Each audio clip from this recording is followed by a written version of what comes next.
जय श्री कृष्ण। सभी का स्वागत है। और आज हम आगे बढ़ने का प्रयास करेंगे और कुछ नई बातें सीखने का प्रयास करेंगे।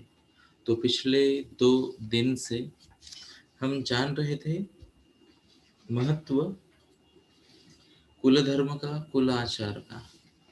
कुल धर्म, कुल आचार, इसके महत्व के बारे में हमने जानने का प्रयास किया और काफ़ी अच्छा प्रयास था।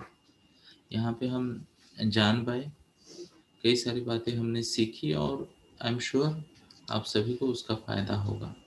तो आगे बढ़ते हैं और इसी में आगे लेके जाते हैं सत्य विद्या आचरण करने वाला व्यक्ति, यानी सत्य विद्या का आचरण जो करता है वह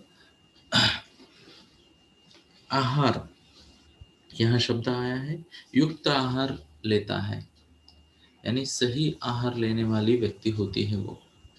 तो वो भी एक इम्पोर्टेंट फैक्टर है जिसे हमें समझना चाहिए। आहार का महत्व हर कोई जानता है, पर सत आहार लेना अपने आप में एक अचीवमेंट है, एक अच्छी बात है। हाँ या ना? हाथ दिखा सकते हो आप लोग? यस। जय श्री कृष्ण। तो ये बहुत ज़रूरी है। तो यहाँ पे मैं एक रेफरेंस लेने की कोशिश करूँगा भगवत गीता से।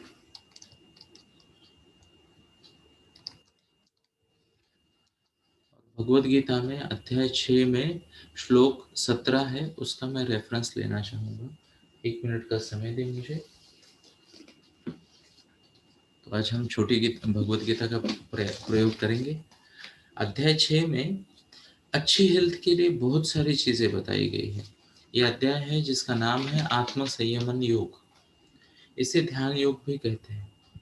तो यहाँ पे कंसंट्रेशन करने के लिए, ध्यान करने के लिए क्या क्या करना चाहिए, और पूरा गाइडेंस अध्याय 6 में दिया गया है।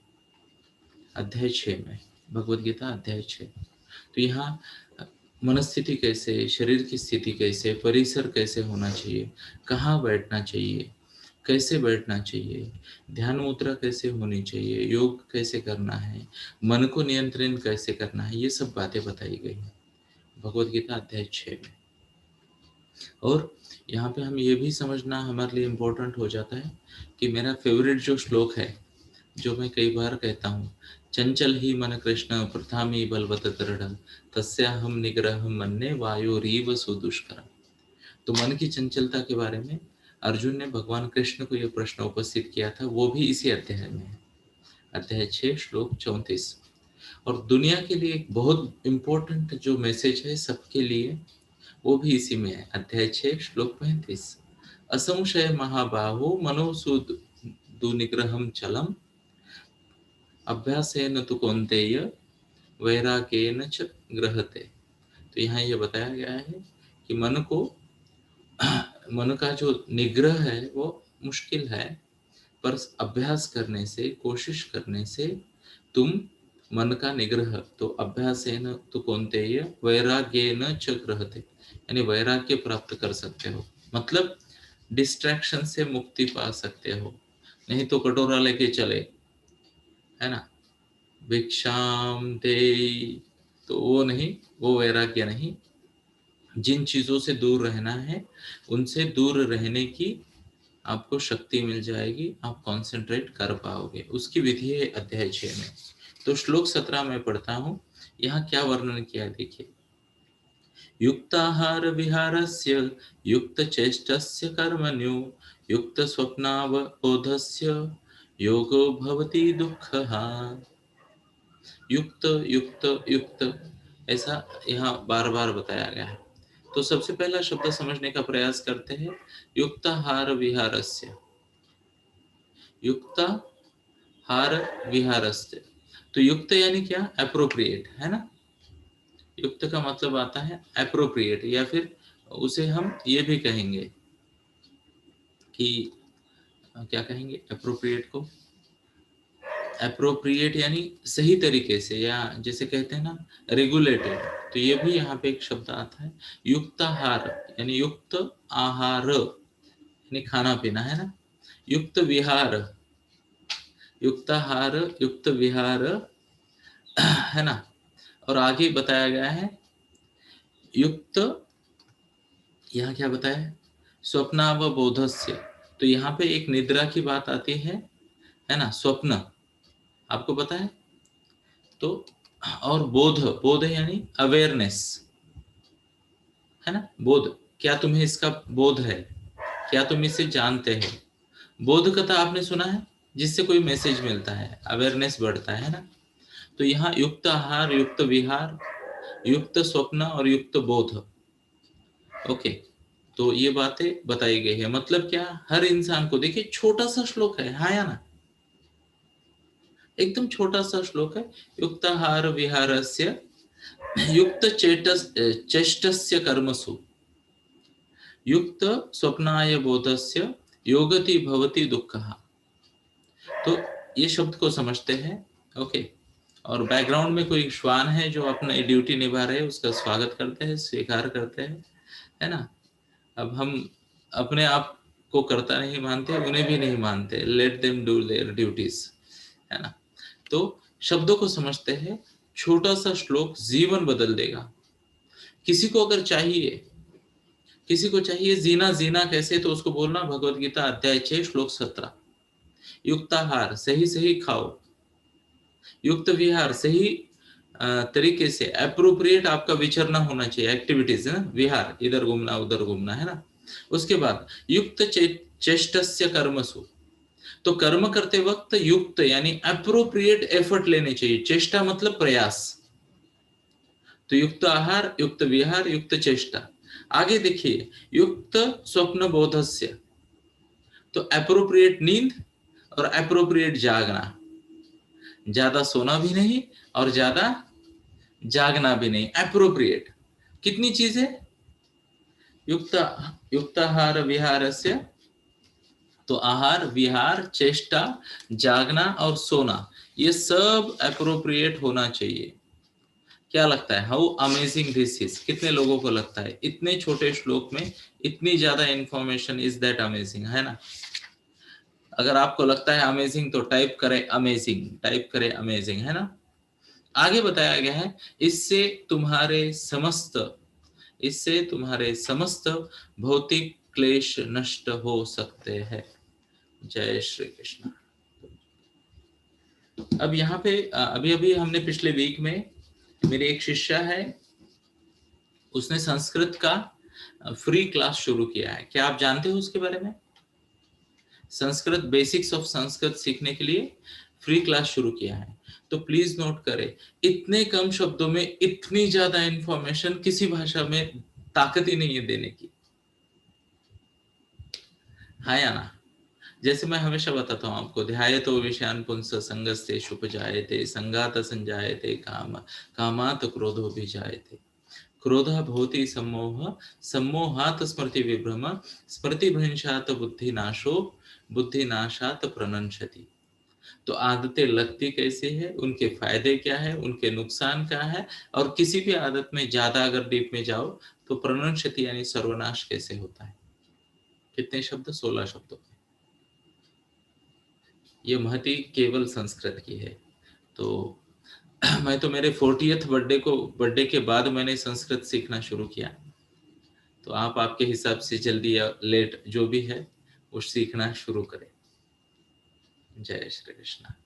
क्योंकि ये श्लोकों को समझना बहुत जरूरी है दोस्तों। मैं एक पर्सनल एक्सपीरियंस शेयर करना चाहूंगा आपके पास। मैंने कई कई अलग अलग लोगों की भगवत गीताएं पढ़ी। तो 18 प्रकार की भगवत गीताएं मैंने पढ़ी है। प्रकार की मतलब भगवत गीता वही 18 लेखकों के द्वारा लिखी गई भगवत गीता मैंने पढ़ी। और मुझे ना मेरी गीता मिली नहीं वहां, ये सब उनकी भगवत गीता थी ना, हाँ या ना। तो कोई कहता है कि आपको सिर्फ कृष्ण का भजन करना चाहिए, बोले टिंग टिंग टिंग टिंग, है ना, जय जय राम कृष्ण हरि, तो राम और कृष्ण आ गए उसमें। कोई कहता है आप कर्म का त्याग कर दो, कोई कहता है सन्यास ले लो, कोई करता है सेवा करो। सबका अपना अपना थॉट प्रोसेस है ना। ये एग्जैक्टली वैसे ही है भगवत गीता। जब हम पढ़ते हैं कि मान लो किसी बच्चे को आपने ना, पुराने जमाने में मेले लगते थे, है ना, यू नो मेला। ओके, तो मेले जब लगते थे तो वहां पे ना कलर के गॉगल्स मिलते थे, यू नो गॉगल्स। तो 5 रुपए का एक चश्मा मिलता था 5 रुपए, क्षमा चाहता हूँ 5 पैसे का, रुपए नहीं, माफी है, माफी, 5 पैसा, 5 पैसे का वो चश्मा आता था, जिसमें 2 लकड़ी होती थी और एक पुट्ठा, पुट्ठा नोटबुक के कवर का, तो जाड़ पुट्ठे का ऐसा सर्कल बनाया जाता था और उस पे कलर फिल्म लगाई जाती थी, कलर फिल्म, तो वो बन गया चश्मा, यू नो। जय श्री कृष्णा। तो कनेक्शन गया था, उसके लिए क्षमस्व, स्वीकार करते हैं, आगे बढ़ते हैं ना। तो मैं बता रहा था 5 पैसे का चश्मा आता था मेले में, तो लकड़ी की काठी है ना, काठी ऐसे रखनी है, फिर पुट्ठा, नोटबुक का कवर, बीच में एक जोड़, महात्मा गांधी के चश्मे जैसा, और उसको कलर की फिल्म लगाई जाती थी, कलर को क्या कहते हैं आप? मेन कापड़ कहते हैं हम उसे, और क्या कहते हैं उसे, कौन बताएगा? ये पॉलिथीन का कलर होता है ना, आपने देखी होगी स्काई ब्लू कलर की पॉलिथीन, ब्लैक कलर की, तो ऐसे वो पॉलिथीन जैसा ऐसा पतला फिल्म आता था, तो वो अलग अलग कलर के चश्मे मिलते थे, चश्मे। तो मेले में बच्चे चश्मे पहन के घूमते थे, तो किसी ने नीला चश्मा पहना है, किसी ने लाल, किसी ने पीला, किसी ने हरा, और उसको दुनिया उस कलर की नजर आ रही है ना। तो अगर मेरा सफेद शर्ट है, मान लो ये टी शर्ट या शर्ट, तो किसी ने नीले चश्मे से देखा तो वो बोलेगा वाह सर, ये स्काई ब्लू शर्ट आपकी बड़ी अच्छी दिख रही है। कोई बोलेगा आज ये पीला क्यों पहना है तुमने, है ना, ऐसा लग रहा है हल्दी पे। कोई बोलेगा ये लाल लाल क्यों किया है तुमने, है? थोड़ा सा लाइट होता तो बहुत अच्छा था। कोई बोलेगा हाँ ये पत्तों के जैसा ग्रीन है, प्लीजेंट लग रहा है ना। अपना अपना चश्मा। तो मैंने भगवत गीता जब पढ़ी, ध्यान से सुनना, सबका अपना अपना चश्मा था। कोई मोक्ष की प्राप्ति के लिए देह त्याग की बात कर रहा है, कोई यहाँ पे कुछ अच्छे कर्म करने की बात कर रहा है, तो मैं उनको सुन रहा था, है ना।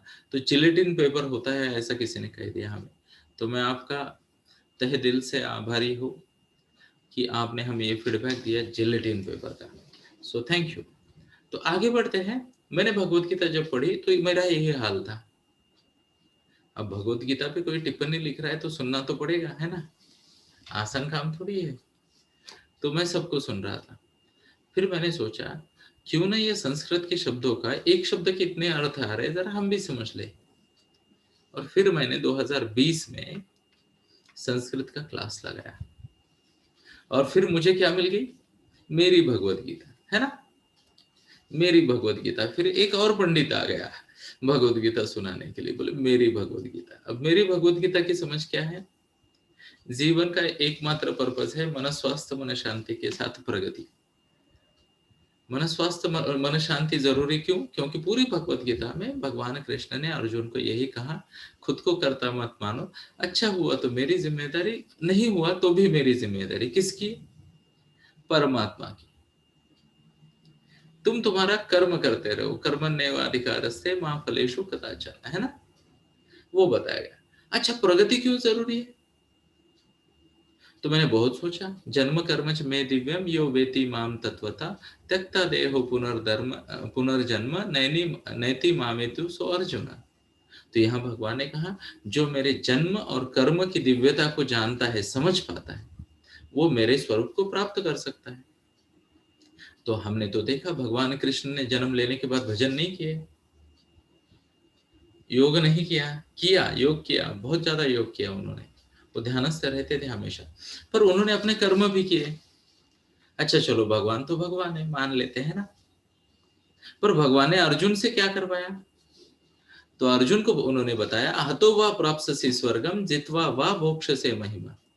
हतो वा प्राप्स्यसि स्वर्गम जित्वा वा भोक्ष्यसे महिमा तस्मात् उत्तिष्ठ कौन्तेय युद्धाय कृत निश्चय। तो अर्जुन को क्या कहा? इस प्रयास में अगर तुम मारे जाओगे तो स्वर्ग का सुख उपभोगोगे, भगवत गीता का श्लोक है। और अगर इस प्रयास में तुम जीत जाते हो तो तीनों लोगों का ऐश्वर्य भोगोगे।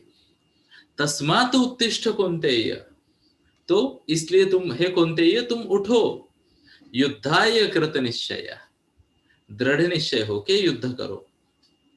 फिर मैंने कहा अगर भगवान अर्जुन को युद्ध कहने के लिए कह रहे, तो यहाँ सब छोड़ के टाल और भजन कौन बता रहा है? वो भी जरूरी है, पर अप्रोप्रिएट एज में और आपके वर्ण के अनुसार। कल हमने चातुर्वर्ण की बात की, हाँ या ना? यस। तो दीदी, हतो व प्राप्स्यसि स्वर्ग कुछ याद है आपको? 2 या 3? 2। Thank you. तो 2:37 है। थैंक यू बेटा। ओके। हतो वा प्राप्स्यसि स्वर्गम जित्वा वा भोक्ष्यसे महिमा तस्मात् उत्तिष्ठ कौन्तेय युद्धाय कृतनिश्चय। है ना? जय श्री कृष्ण। तो ये बातें जब मैंने पढ़ी तो मैं बोला यार, हमें देखना चाहिए भगवान कृष्ण ने क्या किया। तो मैंने स्टेजेस किए उनके लाइफ के, स्टेजेस। मान लो 7 साल, 7 साल के बाद और 7 साल। आप ध्यान से सुनना, हमारी पात्रता नहीं गेस करना कि ये 7 साल क्या होते और ये क्या होते। मैंने तो एक जगह पढ़ा कि इन लोगों ने 14,000 साल तक राज किया, बोले 14,000 साल। अब जो बात आज की डेट में मुझे समझ में नहीं आती, मैं समझता हूँ हमारी पात्रता नहीं है, मैं उसे अनसाइंटिफिक नहीं कहता, है ना? मैं क्या कहता हूँ, आज हमें समझ में नहीं आता कि किस तरीके से संजय हस्तिनापुर में बैठ के युद्ध देख रहे थे। आज बच्चा बच्चा कहीं पे बैठ के कोई भी कुरुक्षेत्र देख रहा है, हाँ या ना? तो सभी संजय बन गए ना। तो उस वक्त का हमें नहीं पता ना कि उस वक्त उनके पास कौन सी टेक्नोलॉजी थी, है ना? तो कल मैंने एक नया ऐप डाउनलोड किया है, जूम जैसा, जो कि टीनेज बच्चे यूज करते हैं कॉलिंग के लिए। तो calling, video calling, audio calling, screen sharing, सब ऑप्शन उपलब्ध है, अनलिमिटेड, लंबा चलता है। और मैं एक बच्चे की मेंटोरिंग कर रहा था, वो बोले सर ये क्या है, हम तो ये यूज करते हैं। तो नया ऐप मिल गया मुझे, तो एक नया संजय अभी आएगा, है ना? अभी उस ऐप के बारे में मैं ज्यादा नहीं बताऊंगा आपको, मैं पहले एक्सपेरिमेंट करता हूँ, इज इट सेफ और कैसा है, फिर शायद मैं आपको रिकमेंड करूँ या ना करूँ, है ना? तो आगे बढ़ते हैं। तो अपनी अपनी भगवत गीता ये बात चल रही थी, और इसलिए बात चल रही थी संस्कृत सीखे। तो मैंने एटलीस्ट इतनी पात्रता बढ़ाई खुद की। क्या आपने नोट किया, मैं ठीक ठाक श्लोक बोल लेता हूं अभी, है ना? तो पिछले अप्रैल 2020 में मैंने संस्कृत का क्लास लगाया था। तो उससे पहले मैंने भगवत गीता का प्रवचन शुरू किया और क्लास बाद में लगाया, क्योंकि ये लंबे चौड़े शब्द है ना, मुझे वो प्रोनाउंस नहीं करने आ रहे थे। अभी जो मैंने बोला ना, सुदुष्करम, तो वहां मैं अटक गया था, है ना? और गलतियां होती है, स्वीकार करते हैं ना, हमें कौन सा परफेक्ट होना है। तो गलतियां होती है, स्वीकार करते हैं, आगे बढ़ते, पर सीख रहा हूँ, कोशिश कर रहा हूँ, है ना? तो भगवान ने भी कहा इस प्रयास में दोनों हो जाए, मेरी कोशिश, या तो फ्लॉप हो जाऊंगा तो भी ठीक है, और अगर क्या कहते हैं उसे, सक्सेसफुल हो गए तो भी ठीक है। प्रयास करना हमारे हाथ में है ना? जय श्री कृष्ण। तो आहार की बात चली तो हमने इतना लंबा चौड़ा बात कर लिया। तो युक्ताहार विहारस्य युक्त चेष्टस्य कर्मनु कर्मसु, फिर आगे क्या बताए, युक्त स्वप्नाय बोधाय। तो आहार, विहार, प्रयास, नींद और कर्म, अवेयरनेस, ये सब का जो बैलेंस करेगा वो सभी दुखों से मुक्त हो जाएगा। जय श्री कृष्ण। तो जब तबीयत बिगड़ती है, डॉक्टर भी यही बोलते हैं, ठीक ठीक खाना खाइए, है ना? ठीक से व्यायाम कीजिए, प्रॉपर नींद लीजिए, है ना? काम भी ठीक कीजिए, और युक्त चेष्टा कीजिए, है ना? ठीक ठीक प्रयास कीजिए, ज्यादा लोड मत लीजिए, है ना? तनाव से आपकी तबीयत बिगड़ रही है, बोले। तो यहाँ पे तो एक आयुर्वेद आ गया पूरा का पूरा, हेल्थ का 5 चीजें हैं, बैलेंस कर लो, हेल्थ अच्छी रहेगी। डॉक्टर साहब सही कह रहे हैं हम, है ना? थैंक यू, जय श्री कृष्ण। तो ऐसे छोटे छोटे इसमें बड़े बड़े टिप्स मिल रहे हैं हमें भगवत गीता में। तो आज भी हम उसी, जिसे कहते हैं ना, श्लोक पे है, दास बोध में एक शब्द पे ही हम 20 मिनट चल रहे हैं। तो मैं आपको दिखाना चाहूंगा, अब ये मैं कैसे दिखाऊं। तो इसे हम किसी और तरीके से देखने का प्रयास करेंगे कि पिछले 3 दिन से हम क्या पढ़ रहे हैं, और आपको मजा आएगा ये देख कर कि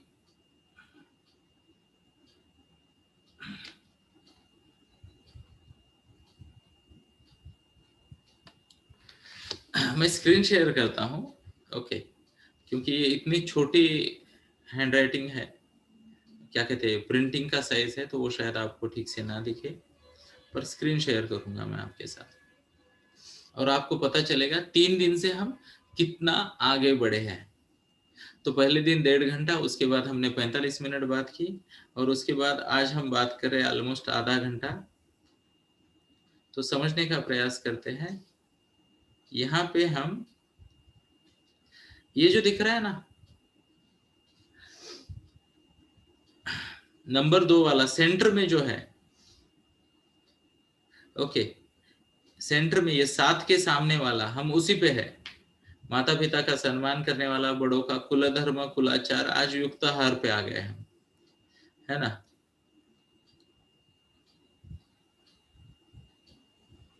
तो इन शब्दों में बड़ी ताकत है और बड़ा ज्ञान है, और मैं सभी को स्ट्रांगली रिकमेंड करूंगा, कृपया भ्रम में ना पड़े, किसी की ना सुने। ये धर्म ग्रंथों का पठन आपके लिए बहुत जरूरी है। यहाँ जितना ज्ञान मिलेगा, आप किसी इंसान की ताकत नहीं आपको देने की, किसी कोर्स में इतनी ताकत नहीं कि ये ज्ञान आपको दे सके इतना। हर कोर्स जो बनता है वो उसकी कमर्शियल वायबिलिटी के हिसाब से बनता है, वो आपकी डेवलपमेंट बहुत बढ़िया हो इसलिए नहीं बनता है या ना। क्योंकि प्रॉपर डेवलपमेंट के कोर्स बनेंगे तो छोटे बनेंगे और इंटेंस बनेंगे, छोटे बनेंगे इंटेंस बनेंगे, है ना। तो मेरी आप सबसे फिर से एक बार विनती है, at the cost of repetition, मैं आप सबको रिकमेंड करना चाहूँगा भगवद गीता, दासबोध, विदुर नीति और चाणक्य नीति। 4 का पठन तो आपको आपके 20वें बर्थडे से पहले कर ही लेना चाहिए। अब जिसके 20 या 20 दूना 40 बर्थडे हो चुके हैं, उनको मेरा रिकमेंडेशन ये है कि हो सकता है अगले कुछ सालों में आप उसे कंप्लीट कर लो या यहाँ आके सुनो, है ना। तो ऐसे भी लोग हैं। अब अगर किसी ने कहा मेरा अभी 40 बर्थडे हो चुका है तो मैं अभी क्या करूंगा, तो स्वीकार करें, और हो सकता है यहाँ से आगे अगले 20 महीनों में पूरा करने का प्रयास करें। रिपीट कर रहा हूँ, दासबोध सबसे बड़ा रिकमेंडेशन मेरा क्या होगा। सबसे बड़ा अगर रिकमेंडेशन की बात करूं मैं, तो आपको भगवद गीता नंबर 1 प्रायोरिटी पे पढ़नी है, और चाणक्य नीति नंबर 1 प्रायोरिटी पे पढ़नी है। चाणक्य नीति, क्या हमारे पास चाणक्य नीति है बेटा? ओके। तो भगवद गीता और चाणक्य नीति ये कंपलसरी पढ़नी है। बच्चों को सुनाओ। अगर बच्चे नहीं पढ़ रहे या आप नहीं समझ पा रहे उसे, तो वहां आप और एक बात कर सकते हैं, आप पढ़ के सुना सकते हो उसके प्रिंसिपल्स को, आप चर्चा कर सकते हो, या आप आपके व्हाइट बोर्ड पे उसके नोट्स लगा सकते हो। एग्जाम्पल के तौर पे यहाँ पे मैं आपको दिखाना चाहूंगा, ये आप देख रहे हो डॉक्टर साहब को स्क्रीन पे, तो उनके पीछे एक व्हाइट बोर्ड है ना। तो रोज एक आप उस पे चाणक्य नीति का कोट लिख सकते हो या भगवद गीता का श्लोक लिख सकते हो। तो ये देखिए, हमारे यहाँ तो बाजू में ही होती है हमेशा, है ना। दासबोध हाथ में है, भगवद गीता हाथ में है, बराबर है। तो ये बहुत जरूरी है, इस पे ध्यान दे, कृपया इस पे ध्यान दे और इसका पठन करें।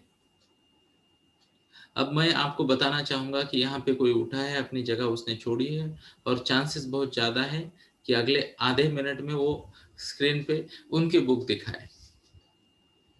चांसेस बहुत ज्यादा है, जरा देखते हैं कि क्या होता है। तब तक मैं शायद अगला श्लोक पढ़ने का प्रयास करूंगा, है ना। तो एक शब्द आज समझते हैं और फिर हम आगे बढ़ेंगे। जय श्री कृष्ण। तो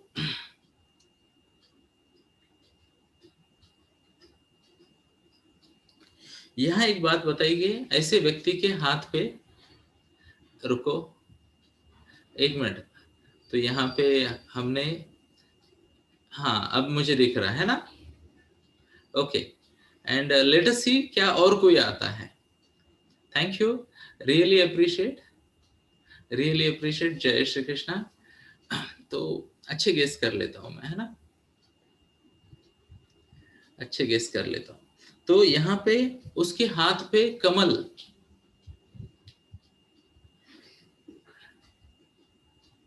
यस, है ना, दिखा आपने।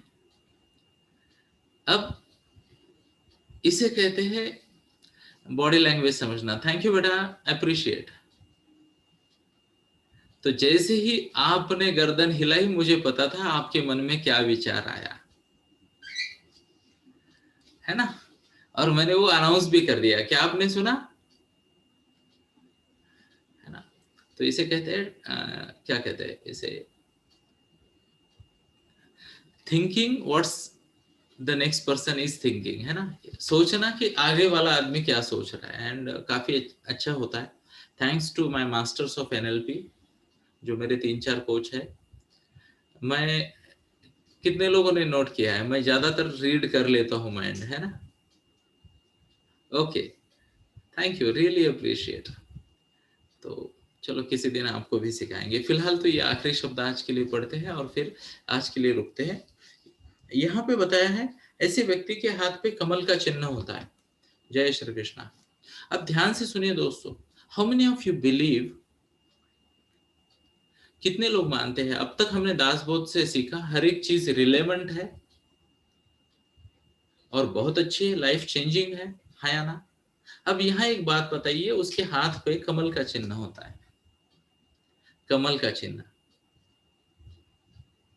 तो मुझे, यानी मैं आपको सोचने के लिए निमंत्रित करता हूं कि आप कृपया सोचिए कि जहां पे हमें इतना उच्च कोटि का ज्ञान मिल रहा है, वहां पे हाथ के कमल का यश के साथ संबंध उन्होंने बताया कि जिसके हाथ पे कमल होता है, मैं एग्जैक्टली पढ़ूंगा, वह उसके यश का प्रतीक होता है। अब आप देखिए, हाथ पे कमल, इसका तात्पर्य जन्म से है ना। हम आके तो कमल का टैटू नहीं बनाते ना। Anybody here with tattoo? तो हो सकता है किसी का टैटू हो, पर हाथ पे कमल का टैटू तो नहीं बनाएंगे, जन्म से है। और उसका कनेक्शन सत्य विद्या के साथ है। अब इतने महान ग्रंथ में कोई क्या ऐसे ही मन से कुछ लिख देगा? ये बात को समझते हैं दोस्तों। यानी मान लो अगर मेरे हाथ के अंगूठे पे चक्र है, तो उसका क्या मीनिंग है? या किसी के हाथ पे और कुछ है, ढूंढो नहीं है, हेलो, अब सब लोग ढूंढने लगेंगे मेरे हाथ पे क्या है। पर मैं आपको बता रहा हूं, ये वो साइंस है जिसे हमें समझना पड़ेगा, स्वीकारना पड़ेगा, उसके इम्प्लीकेशन समझने पड़ेंगे। और हमारा एज अ कंपनी, हम डीएमआईटी प्रोफेशन में भी हमारी काफ़ी बड़ी टीम है। तो हम वहाँ पे रिसर्च कर रहे हैं, हम वहाँ पे डेटा स्टडी कर रहे हैं, और काफ़ी सारा थाउजेंड्स में हमने डेटा ऑलरेडी स्टडी किया है कि व्यक्ति के क्या चिन्ह है और उस पर उसकी पर्सनैलिटी का इम्पैक्ट कैसे आता है, बिहेवियरल इम्पैक्ट कैसे आता है। और डेफिनेटली आने वाले कुछ सालों में हम ये रिसर्च को सामने भी लाएंगे सबके। तो काफ़ी इंटरेस्टिंग बातें हैं। तो मुझे लगता है कि आज के लिए हम यही रोकते हैं, इतना ज्ञान काफ़ी हो गया। और फाइनली इसी तरीके से करीब करीब 2.5 घंटे के प्रवचन के बाद हम ये श्लोक से आगे बढ़ने के लिए तैयार हैं। तो कल हम एक नए श्लोक के बारे में बात करेंगे, और वहाँ एक कीवर्ड आ रहा है, मैं अभी से आपको बताता हूँ, और वो कीवर्ड है निराभिमानी। क्या कीवर्ड है? निराभिमानी, है ना। निराभिमानी यानी मतलब क्या? अभिमान से मुक्त, है ना। तो निराशीय निर्ममो भुक्ता, ये जिसे कहते हैं ना, भगवत गीता में लिखा है। निराशी मतलब जो आशा नहीं रखता है, निराशी आशा नहीं है, निर्ममो यानी जो मम मैं का त्याग कर चुका है। तो इस पे तो अगर कोई ज्ञानी व्यक्ति आपको मिल जाए, मेरी उतनी पात्रता नहीं है। तो निराशी और निर्ममो, ये 2 शब्द पे हो सकता है कुछ लोग ना 8-8 घंटे के 3 दिन भाषण दे दे। तो हमें नहीं पता कि अगले श्लोक पे हम कितनी बात करने वाले हैं, पर ये पक्का है कि हम कोशिश करेंगे इस शब्दों की जटिलता को समझे, उसकी डेप्थ को समझे और उसको जीवन में यूज करें। तो कितने लोग हैं जो पिछले 2 दिन में सुनने के बाद ये सोचते हैं कि हमें कुलाचार, कुल धर्म और बड़ों की बात माननी चाहिए, सुनना चाहिए, हाँ या ना? Show off hands. Yes. So thank you, really appreciate. ये छोटी छोटी बातें हैं, इसे समझते हैं। तो आज हमने 5 पॉइंट पढ़े। युक्ताहार विहारस्य युक्त चेष्टस्य कर्मसु युक्त स्वप्नाय बोधाय। तो सही मात्रा में सोए, सही मात्रा में जागे, सही मात्रा में प्रयास करें। सही मात्रा में प्रयास पे चलो 2 मिनट और बात कर लेते हैं। सही मात्रा में प्रयास मतलब क्या है? देखो, आलस करके त्यागना भी नहीं प्रयास को, है ना? और जब आपको पता लगे कि ये बात आपके बस की नहीं है, तो वो प्रयास को छोड़ना भी जरूरी है ना? तो ऐसे नहीं कि जिद है तो इतिहास रच देंगे। यानी कल्पना करो, एक चींटी को काम दे दिया कूलर को यहां से वहां लेके जाने का। अब वो प्रयास कर रही है, क्या वो सफल होगी? है ना? हो तो आप में से हो सकता है कोई कहे पुनर्जन्म लेके कोई भीम बने और फिर एक हाथ से लेके जाए, अलग बात है ना? कल्पना में सफल हो सकती है, अलग बात है, पर वास्तव में क्या वो सफल होगी? तो कई बार हमें कहाँ रुकना है, ध्यान से सुनना दोस्तों, कहाँ रुकना है ये समझना भी जरूरी है। कहाँ रुकना है। जैसे कि मान लो अभी 13 तारीख आ रही है, तो मैं मेरे जीवन के कुछ प्रयासों में रुक रहा हूँ और कुछ नए प्रयासों की शुरुआत कर रहा हूँ। 13 अप्रैल 2021 की बात कर रहा हूँ। तो कुछ प्रयास है जिन्हें मैं छोड़ने वाला हूँ और कुछ नए प्रयास शुरू कर रहा हूँ गुरु जी की प्रेरणा से, गुरु जी की कृपा से। तो आपको भी ये पता होना चाहिए, और मैं आप सबके लिए प्रार्थना करूंगा कि भगवान आपको ये सब जो है, ये युक्त क्या है ये समझने की ताकत दे, प्रेरणा दे। युक्त आहार, चंचल ही मन कृष्ण प्रथा में बलवत दृढ़, है ना? मन इतना चंचल है तो युक्त आहार ले कैसे लेना? एक और चाय तो बनती है, एक और पेढ़ा तो बनता है, एक चॉकलेट तो बनता है, अब भाई का बर्थडे है तो एक एक्स्ट्रा पीस ऑफ केक बनता है। तो कहाँ से ले युक्त आहार, युक्त विहार, है ना? तो कई सारे लोग सुबह सुबह उठते हैं, बढ़िया तरीके से बेड में एक साइड से दूसरी साइड में जाते हैं और आंखें बंद करके मॉर्निंग वॉक करके वापस आ जाते हैं, है ना? तो वो कहते हैं कि मन में कल्पना करे तो भी वॉक हो जाता है। मन को फर्क नहीं समझता ना। जैसे ढोकला, नाम सुन लिया तो भी हमें क्या कहते हैं, खाने की इच्छा हो जाती है। ढोकला समझ में आता है, रसगुल्ला समझ में आता है, स्मेल भी आ जाती है ना? फेवरेट डिश की भजिया की स्मेल आती है, खिचड़ी की स्मेल आती है ना? तो मन को फर्क नहीं पड़ता। एक ने मुझे ऐसे ही बोला, सर मन को फर्क नहीं पड़ता ओरिजिनल और डुप्लीकेट, तो आप ही बताते हो। मैं बोला हाँ, मन को नहीं समझता। तो बोले आंखें बंद करके मैं वॉक करके आ सकता हूँ क्या? मैं बोला ये तो तन के भले के लिए, उसको फर्क पड़ता है बॉडी हिली है या नहीं हिली है ना, गाड़ी है ना, है ना? तो उसको चलाना पड़ेगा, नहीं तो बिना सर्विसिंग के खराब होगी। तो युक्त आहार, युक्त विहार, युक्त चेष्टा, युक्त, ये जो श्लोक है इसमें मैंने जो बोला, युक्त स्वप्नाय बोधाय, है ना? प्रॉपर रेस्ट और प्रॉपर कर्म बहुत जरूरी है। और मैं आप सबको बताता हूँ, ये श्लोक है ना, इसको यूज करें लोगों को बताने के लिए। ये जरूरी, ये जरूरी है। अब ध्यान से सुनिए, कई सारे लोग ना आपकी मेरी वाणी नहीं सुनेंगे, आपके मेरे भाषण नहीं सुनेंगे, है ना? आप मुझे नहीं सुनते हो, आप तो समर्थ रामदास स्वामी जी को सुन रहे हो, आप तो भगवान कृष्ण को सुन रहे हो। मेरे तो क्या है, वाणी है ना? हेलो हेलो माइक टेस्टिंग, तो मैं तो वाणी यूज कर रहा हूँ मेरी, है ना? तो आप उन्हें सुन रहे हो। और मैं बार बार बोलता हूँ, गुरु जी की वाणी है, झूठ नहीं हो सकती। भगवंत की वाणी है, झूठ नहीं हो सकती। तो मैं आपको बता रहा हूँ, हो सकता है आपके कुछ भाई बहन हो, बच्चे हो, रिलेटिव्स हो, जिन्हें आपको इम्प्रूवमेंट के लिए प्रेरित करना है। प्लीज नोट करें मेरी बात को, प्लीज नोट करें। मैं इवन कोचिंग में ये करता हूँ। How many of you know I am a life coach for teenagers, है ना? तो वो मेरा बिजनेस है ना? पता है आपको पक्का? ओके। तो वो मैं काम करता हूँ। अब वहां मैं क्या करता हूँ, वहां मैं ज्ञान नहीं देता, वहां मैं यही बातें बताता हूँ। और how many of you believe, ये लॉजिकली भी एक्सप्लेन कर सकते हैं हम, स्पिरिचुअली भी एक्सप्लेन कर सकते हैं, हाँ या ना? प्रॉपर लॉजिक है इसके पीछे। तो जब ये बातें मैं बताता हूँ, टीनेजर्स को बताता हूँ, है ना?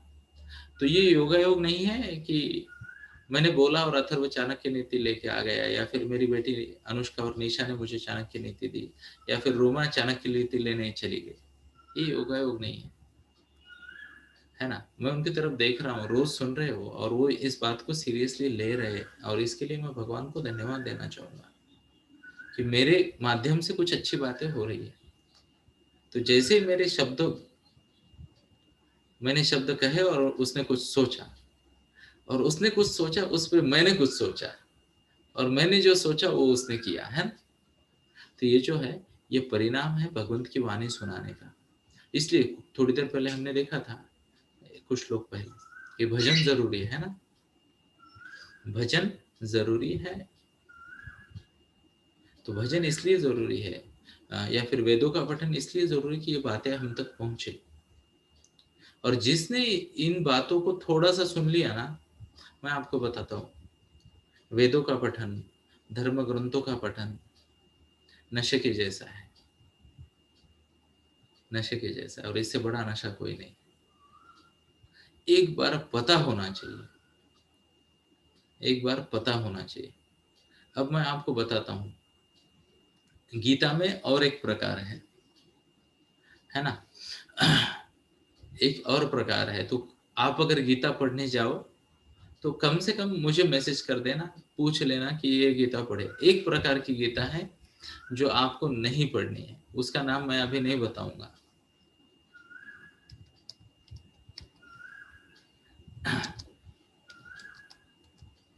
उसका नाम मैं आपको नहीं बताऊंगा, पर यह बता दूं, एक गीता है जो आपको नहीं पढ़नी है।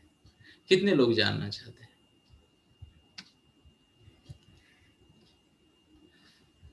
ठीक है, तो मैं बता देता हूँ। जय श्री कृष्णा। मेरी आप सबको स्ट्रांग रिकमेंडेशन है मेरा, अष्टवक्र गीता ना पढ़े। अष्टवक्र गीता, अब जब आप गूगल करोगे गीता के अलग अलग प्रकार, तो चांसेस बहुत ज्यादा है सबसे ऊपर अष्टवक्र गीता है। और मेरा स्ट्रांग रिकमेंडेशन है, अष्टवक्र गीता ना पढ़े। एटलीस्ट तब तक ना पढ़े जब तक आपकी ड्यूटी संसार की पूरी ना हो जाए। जो अष्टवक्र गीता पढ़ लेता है विरक्ति की तरफ जाता है। अब ये देखो, सुनो, हाँ दिखाओ फिर से एक बार।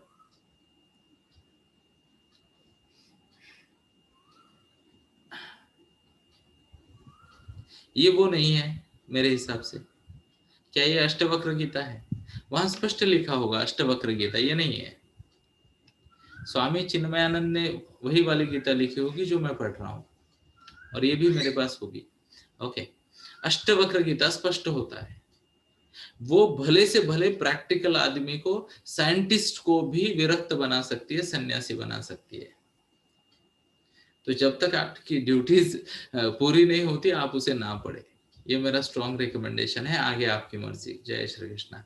वक्त, ये देखो, जब आप सब कुछ टिक टिक लगा दो ना, मेरे पास सब कुछ है, बंगला है, गाड़ी है, घर है, माँ है, बच्चे है, वो सेटल हो चुके हैं, मैंने दान धर्म किया है, अब जीवन में ज्यादा कर्तव्य नहीं बचे, अब अष्टवक्र गीता पढ़ो। क्योंकि मैंने मेरे कई सारे दोस्त देखे हैं, वो सडनली फ्रॉम नोवेयर विरक्त हो गए, और उनकी विरक्ति इतनी ज्यादा होगी कि उनकी फैमिली के लिए प्रॉब्लम आ गए, है ना? इनफैक्ट मैं भी उन्हीं पागलों में से हूँ। पर थैंक्स टू गुरुजी, और थैंक्स टू, जिसे कहते हैं, the better sense prevailed in my case. तो मैंने खुद को रोका, मैंने कहा कुछ ड्यूटीज है, पहले उन्हें पूरा कर लेते हैं। अब यहाँ पे हमेशा ये बात कहते हैं कि ये तो सिटी बस है, लोग आएंगे लोग जाएंगे, है या ना? तो बच्चे भी तो सिटी बस में ही पैसेंजर है, बड़े भी तो सिटी बस में पैसेंजर है, तो वो भी आएंगे वो भी जाएंगे, अटैचमेंट की जरूरत नहीं है ना? फिर भी एक तर्क ये भी होता है कि अगर जन्म दिया है, या फिर जिसे कहते हैं कि कमिट किया है, या शादी की है, या रिस्पॉन्सिबिलिटी ली है, तो सबसे पहला कर्तव्य ये आता है कि अगर आपने कमिट किया है तो आप उस कमिटमेंट को पूरा करो, चाहे मैं चाहे आप। तो मैं मेरी पेंडिंग कमिटमेंट को निपटाने के प्रयास में हूँ। तो भगवान मुझे शक्ति दे जल्दी से जल्दी निपटाने की, है ना? तो एक लॉन्ग टर्म प्लान है 2023 तक का। 2023 तक इफ एवरीथिंग गोज वेल, खुद को करता नहीं मानते हैं, तो मैं पूर्ण संन्यास की तरफ बढ़ रहा हूँ, और कुछ ड्यूटीज है अधूरी, आधी अधूरी, उसको शायद पूरा कर जाऊँ। तो ये मेरी वार्निंग है आपको, क्योंकि भगवत गीता जब आप लेने जाते हो तो इतने सारे गुरु है, इतनी सारी भगवत गीता है, कंफ्यूज हो जाता है इंसान कौन सी पढ़नी चाहिए। और सब ठीक चला तो मैं मेरी भगवत गीता हिंदी में आपके सामने प्रस्तुत करूंगा। इवन ईशा बेटा ने जो मराठी वर्जन लिखा है उसका वो भी मैं प्रस्तुत करूंगा मैं आपके सामने, ताकि राइट रिलेवेंस आज के संदर्भ में आप तक पहुंचे, और वो राइट रिलेवेंस मेरा होगा, शायद आपका हो शायद आपका ना हो, पर मैं आपको ये जिसे कहते हैं शाश्वती दे सकता हूँ, जब आप वो भगवत गीता को पढ़ोगे आपको एक नजरिया पक्का मिल जाएगा कि सोच कैसे सकते हैं आज के मॉडर्न डेज में। जैसे मैंने आज आपको एक श्लोक सुनाया और उस श्लोक पे ऑलमोस्ट हम आधे घंटे से बात कर रहे हैं, उसके बेस पे थोड़ा आगे थोड़ा पीछे। अब ये चीजें पकड़ में ही नहीं आती लोगों के। मैं देखता हूँ बहुत सारे बच्चे 5वीं 6ठी कक्षा के ना, ये इधर से उधर तक पूरी भगवत गीता बोल देते। एक बार तो मैं भाषण दिया पेरेंटिंग पे, teenage parenting Bhagavad Gita base, तो बहुत अच्छा भाषण था। तो एक लेडी आई और बोली मेरे बेटे को भगवत गीता पूरी याद है। आव देखा ना ताव देखा, उसने बेटे की तरफ हाथ दिखाया, बेटा बोले सर को सुनाओ। तो उसने पूरा एक अध्याय सुना दिया, दूसरा शुरू कर रहा था, मैंने अचानक फोन उठाया, बेटा बोला 1 मिनट, फोन को दूसरी जेब में डाला, बेटे को कट कर दिया और माँ से बात करना लगा। तो मैंने उसे पूछा कि आप मुझे बताओ इसमें से आपने सीखा क्या, या बच्चे ने क्या सीखा, क्या समझा। बोले कुछ नहीं, वो तो एक स्पर्धा थी, सर्टिफिकेट मिलने वाला था तो हमने रट्टा मार लिया, है ना। अब बच्चे किसी भी चीज को हजम कर सकते, यू नो, किसी भी चीज को हजम कर सकते, तो बच्चे ने वो रट्टा मार लिया।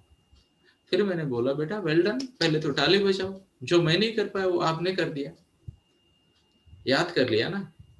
अब थोड़ा एक एक शब्द को समझने का प्रयास करते हैं, दैट्स हाउ इट इज।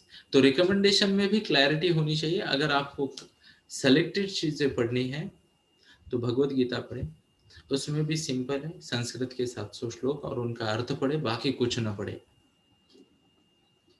मेरा रिकमेंडेशन।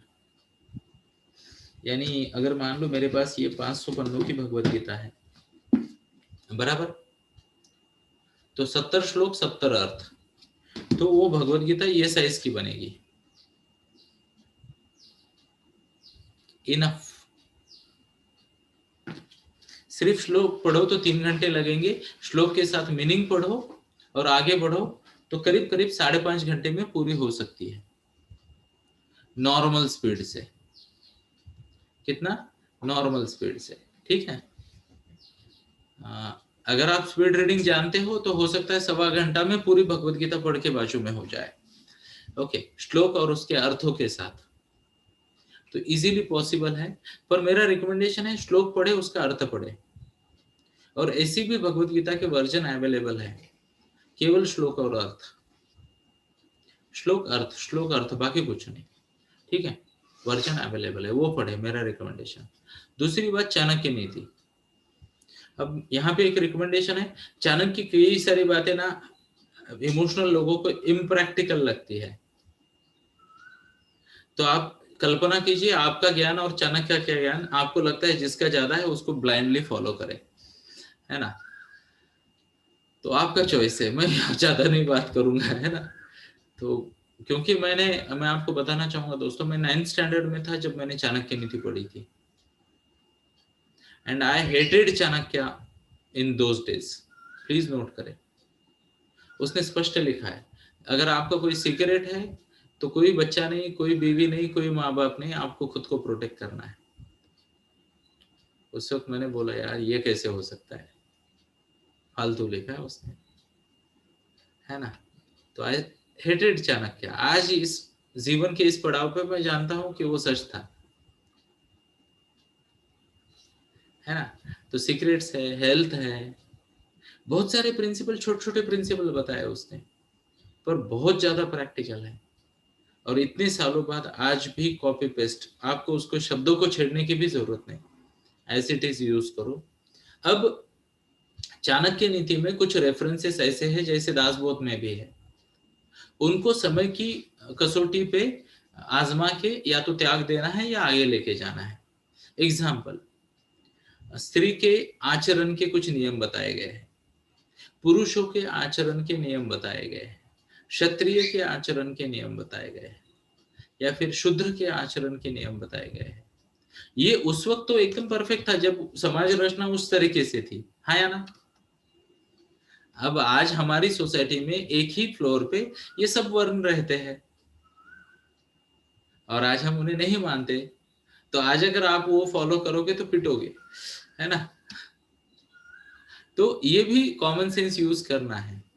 तो वर्ण कहो, समाज की रचना आज बदल गई है, तो कुछ चीजें इररिलेवेंट हो गई आज के डेट में, पर जीवन के प्रिंसिपल वही है। तो मेरी आप सबको स्ट्रॉन्ग रिकमेंडेशन है कि चाणक्य के प्रिंसिपल को, स्मार्टनेस को प्लीज अपने जीवन में लाए। It would be an amazing value addition to your life, है ना? इवन अगर हो सके मैं एक और सजेशन दूंगा कि टीनेज बच्चे हैं आपके आसपास तो उनको बर्थडे को गिफ्ट देते चाणक्य नीति। अब चाणक्य नीति में भी बड़े बड़े वर्जन आते हैं, छोटा और बड़ा। 40 पन्नों की चाणक्य नीति है, 100-150 पन्नों की चाणक्य नीति है, 600 पन्नों की चाणक्य नीति है, 2500 पन्नों की चाणक्य नीति भी मिल जाएगी आपको। तो जिस किसी को लगता है मैंने चाणक्य नीति पढ़ ली, वो फिर से सोचे, है ना? पर मैं आपको रिकमेंड करता हूँ 40 पन्ने या 100-150 पन्ने वाली चाणक्य नीति भी बहुत बहुत बहुत लाभप्रद है। और अगर सब ठीक चला और मैं इस मंच पे आता रहा तो शायद मैं आपको चाणक्य नीति भी सुना दूंगा, मुझे नहीं पता, खुद को करता नहीं मानते। आने वाले समय में देखते हैं क्या होगा, है ना? तो इसी के साथ ही आज के लिए यही रुकते हैं दोस्तों। तो मुझे आज्ञा दीजिएगा और मुझे उम्मीद है हम सब मिलके कुछ अच्छी बातें सीख रहे हैं और इससे हम हमारे जीवन को बेहतर बनाने का प्रयास कर रहे हैं। तो आते रहिए, सुनते रहिए, सुनाते रहिए और डेफिनेटली कहते रहिए जय श्री कृष्ण।